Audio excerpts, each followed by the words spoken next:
Episode 66. Bu Ahmad Pop.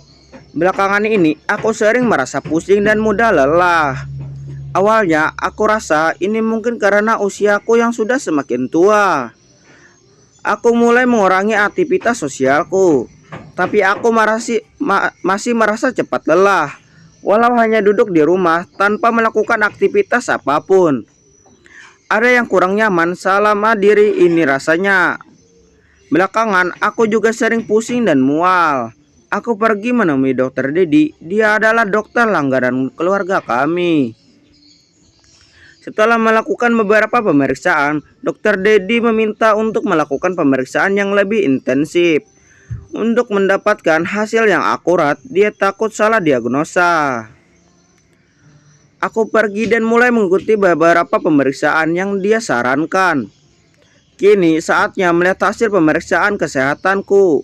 Hatiku berdebar. Aku takut membayangkan ada penyakit kronis yang memerogotiku. Dunia ini rasanya runtuh. Langit seakan jatuh ke bumi, menghantam tubuhku hingga menjadi abu. Saat dokter mengatakan bahwa aku mengidap kanker hati, penyakit paling menakutkan di dunia yang tidak ada obatnya. Aku sedih. Aku menangis dan kembali meminta dokter untuk mengulang tes tersebut. Siapa tahu dokter salah diagnosa. Tapi dokter Dedi meyakinkanku bahwa ini hasil yang akurat. Aku menangis sejadi-jadinya. Dokter Dedi menjelaskan bahwa kanker yang ada di tubuhku masih stadium 2. Dan dia memintaku untuk rutin konsultasi dan akan melakukan kemoterapi. Aku setuju untuk melakukan pengobatan, tapi aku tidak mau mengikuti kemoterapi. Aku tahu apa akibat dari kemoterapiku nanti. Aku akan sakit-sakitan, rambutku rontok, kulitku keriput dan banyak lagi efek buruk dari kemo. Aku meminta dokter Dedi untuk merahasiakan penyakitku dari Jane dan papanya. Aku gak mau mereka khawatir. Aku berjanji akan rutin konsultasi dengan dokter Dedi. Awalnya dokter Dedi tidak setuju, tapi aku terus memohon dan mengancamnya tidak akan melakukan pengobatan. Akhirnya dia setuju. Sudah 3 bulan sejak divonis dokter. Aku rutin berkonsultasi dan mengonsumsi obat. Semuanya berjalan dengan lancar. Hingga tadi pagi, Zahra mengatakan bahwa dia mengetahui penyakitku dan memintaku untuk menjalani kemoterapi. Bagai disambar petir, aku mendengarnya. Dari mana dia tahu penyakitku? Apa dia menyewa detektif untuk menyelidikiku? Aku menyangkal semua ucapannya, tapi kenyataannya dia sudah mengetahui semuanya. Dia melihatku saat aku keluar dari ruang dokter. Karena penasaran, dia menemui dokter dan menanyakan semuanya. Aku pikir dia akan sangat senang dan menertawakanku. Tapi aku salah. Dia memintaku untuk berobat dan aku melakukan kemoterapi. Dia bahkan memohon agar aku menjalani semua pengobatan kanker.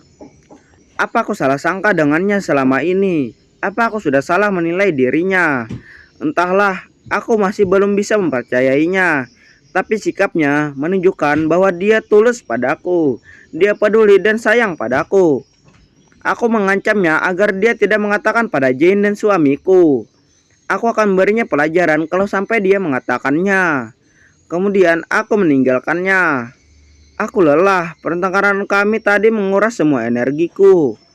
Aku pun masuk ke dalam kamar dan beristirahat. Mama Pop N. Zahra sudah membulatkan tekadnya untuk memberitahukan Jane. Apapun konsekuensinya.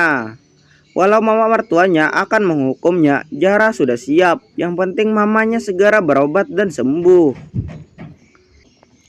Episode 67. Sore ini Zahra membuat jus untuk Mama Jane. Tok tok tok. Ma, panggil Zahra. Zahra mengetuk pintu kamar mamanya. Sudah berapa kali diketuk, namun belum juga ada jawaban. Zahra memberanikan diri untuk membuka pintu kamar. Ternyata pintunya tidak dikunci. Betapa terkejutnya Zahra melihat mamanya sudah jatuh pingsan di lantai. Mama, Bi, tolong Bi. Ma, bangun Ma, Zahra teriak dengan panik. Bo Inem dan satpam di depan datang dan dengan tergesa-gesa. Setelah mendengar teriakan Zahra, "Non, ada apa Non? Nyonya kenapa?" Bu Inem ikutan panik melihat nyonyanya pingsan. "Gak tahu Bi, Zahra masuk ke pingsan. Mang, panggil, siapkan mobil dan bantu angkat ibu ke mobil. Kita ke rumah sakit sekarang," ucap Zahra. Semua bergerak cepat. Kini Zahra sedang dalam perjalanan bawa Mama Jane ke rumah sakit, ditemani oleh Mbok Inem. Jane tak kalah panik. Dia langsung ke rumah sakit setelah Zahra menelponnya tadi. Sampai di rumah sakit, Jane sudah berada di sana. Perawat langsung membawa Mama Jane ke dalam ruang UGD. Perawat meminta mereka menunggu di luar. Jane datang menghampiri Zahra. "Katakan apa yang terjadi?" tanya Jane. "Aku nggak tahu. Tadi aku membuatkan Mama jus. Ketika aku ketuk pintu kamarnya, Mama nggak juga keluar. Begitu aku buka pintu kamar, Mama sudah tergeletak dan pingsan," ucap Zahra. Jane terduduk di kursi tunggu. Dia kelihatan sangat khawatir. Selama ini, mamanya tidak pernah menunjukkan gejala apapun. Mamanya tampak sehat-sehat saja. Tak lama, Pak Ahmad pun sampai. "Bagaimana kondisi Mama Jane?" "Masih di tangan dokter Pak," jawab Jane. "Bagaimana ini bisa terjadi?" Zahra kembali menceritakan bagaimana dia menemukan mamanya sudah pingsan di kamar. Pak Ahmad terlihat frustasi. Dia sangat mengkhawatirkan istrinya. Memang belakangan dia melihat istrinya mudah lelah. Tapi menurutnya itu hal yang wajar karena usia yang tidak muda lagi. Istrinya juga tidak menunjukkan tanda-tanda sakit apapun. Dokter keluar dari ruang UGD. Keluarga Nyonya Diana." "Ya, saya dokter," jawab Jane langsung berdiri menghampiri dokter. Begitu juga dengan Pak Ahmad dan Zahra. "Mari ikut saya ke ruangan. Ada yang ingin saya diskusikan," ucap Pak Dokter berjalan menuju ruangannya. "Zahra, kau tunggu di sini, biar aku dan Papa yang menemui dokter." Zahra mengangguk. Jane dan Pak Ahmad masuk ke ruang dokter. "Silakan duduk." "Terima kasih dok." "Begini Pak, sebenarnya sudah lama saya mengatakan ini kepada Bu Diana, tetapi Bu Diana tidak mau mengindahkannya. Sebenarnya Bu Diana mengidap kanker dan harus segera menjalani kemoterapi." "Kanker dok?" ucap Jane tidak percaya dengan ucapan dokter Dedi. "Ya benar, dan Ibu Diana sudah lama mengetahuinya. Saya juga sudah berulang kali mengingatkan beliau, tapi beliau tidak mau." "Sejak kapan mamanya mengetahui mengidap kanker dok?" "Sejak 6 bulan yang lalu. Bu Diana datang dengan keluhan sering pusing, mual dan mudah lelah. Setelah dilakukan pemeriksaan lebih lanjut, ternyata beliau mengidap kanker dan sudah stadium 3. Dan beliau meminta saya merahasiakan penyakit ini dari keluarganya." "Mama saya bisa sembuh kan dok? Saya mohon lakukan yang terbaik untuk mama saya dok," mohon Jane. "Kita harus melakukan kemoterapi dan saya akan usahakan yang terbaik,"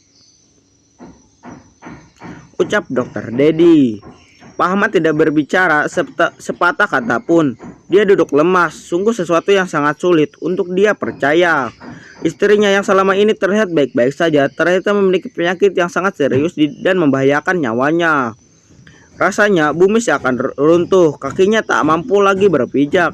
Sebuah kenyataan yang sangat menyakitkan. Episode 68. Jane dan Pak Ahmad sudah keluar dari ruang dokter Dedi. Langkahnya lunglai. Dia lemas dan jatuh terduduk di kursi. Bermacam pemikiran terus berputar-putar di kepalanya. Pak Ahmad juga sama. Dia masih diam membisu. Pikirannya masih berkecamuk. Bagaimana penyakit mematung itu ada dalam tubuh istrinya. Sulit baginya untuk mempercayai semua ini. Mereka berdua duduk diam dengan pemikiran masing-masing. Mama Jane sudah dipindahkan ke ruang perawatan. Zahra sedang menunggu di sana. Bu Diana atau Mama Jane masih lelap tertidur. Selang infus telah terpasang di tangannya. Tampak wajahnya pucat, tubuhnya berbaring lemah dan tak berdaya. Zahra sangat sedih melihatnya. Bagaimanapun sikap mama kepadanya, dia tetap menghormatinya sebagai mertua. Zahra tetap mengkhawatirkan kondisi kesehatannya. Jane masuk ke dalam kamar mamanya. Zahra menoleh mendengar suara pintu terbuka. "Bagaimana kondisi mama?" tanya Jane. Dia berjalan dan duduk di kursi sebelah tempat tidur mamanya. Jane menggenggam dan mencium tangan mamanya. Masih belum bangun. "Apa kata dokter?" tanya Zahra kemudian. Mama.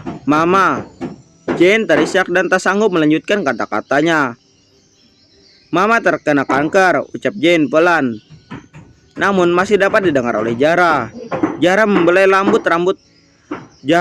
lembut rambut suaminya. Dia ikut menangis. Zahra tidak terkejut karena dia sudah mengetahuinya lebih dahulu. "Sabar, kita harus kuat. Percaya kepada Allah. Kita pasti mendapatkan obat untuk mama. Yakinlah, mama pasti akan sembuh," ucap Zahra menyemangati suaminya. Jane hanya diam mendengar penuturan Zahra. Tak lama, Pak Ahmad juga masuk ke dalam kamar. Tapi saat Jane mengajaknya masuk ke ruangan untuk melihat istrinya, Pak Ahmad berjalan ke musola untuk melaksanakan sholat maghrib. "Pa, Mama."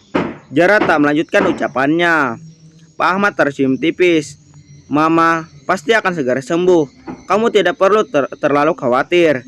Pikirkan bayi yang ada di dalam kandunganmu," ucap Pak Ahmad lirih. Terlihat jelas kesedihan dalam ucapannya. "Jane, sebaiknya kau antarkan Zahra pulang. Kasihan dia sedang hamil. Tidak baik dia berada di rumah sakit seperti ini. Lagi pula dia butuh istirahat." "Tapi Pak," ucap Zahra. "Papa benar, sebaiknya kamu pulang. Biar aku antar. Besok kau bisa datang lagi melihat mama," ucap Jane. Dengan berat hati, Zahra pulang. Di perjalanan, mereka berdua tidak bersuara, sibuk dengan pemikirannya masing-masing. Jane mengantarnya sampai ke rumah. Setelah mengantar Zahra, Jane kembali lagi ke rumah sakit untuk menemui mamanya. Pak Ahmad masih duduk terdiam di samping istrinya. Dipandangnya, wajah wanita yang sudah hampir 30 tahun hidup bersama dengannya. Wajahnya yang biasanya ceria kini terlihat pucat. Tubuhnya terkulai lemah dengan selang infus di tangannya. Alat bantu juga banyak terpasang di tubuhnya. Kondisi ini benar-benar membuat siapapun yang melihatnya akan bersedih. Digenggamnya tangan istrinya. Dia cium dan dia pun menangis. Pak Ahmad tidak mau menangis di depan Jane dan menangis sendiri. 1 jam telah berlalu. Mama Jane belum juga membuka matanya. Pak Ahmad masih duduk di samping tempat tidurnya. Matanya enggan terpejam. Beberapa menit kemudian, Jane sudah kembali ke sana. Jane sudah terlihat lebih segar karena dia sudah mandi di rumah. Jane memberikan baju ganti yang dia bawa untuk papanya. "Papa, mandi dan ganti baju lebih dahulu. Biar Jane yang jaga mama." Pak Ahmad belum juga mau bergerak meninggalkan istrinya. "Pa," panggil Jane. "Papa jangan menyiksa diri seperti ini. Papa juga harus memikirkan kondisi kesehatan Papa. Jangan sampai Papa juga terjatuh sakit." Jane sudah membawakan makanan untuk Papa. Papa harus makan. Pak Ahmad masih tidak bergeming. Dia terus memandang wajah istrinya.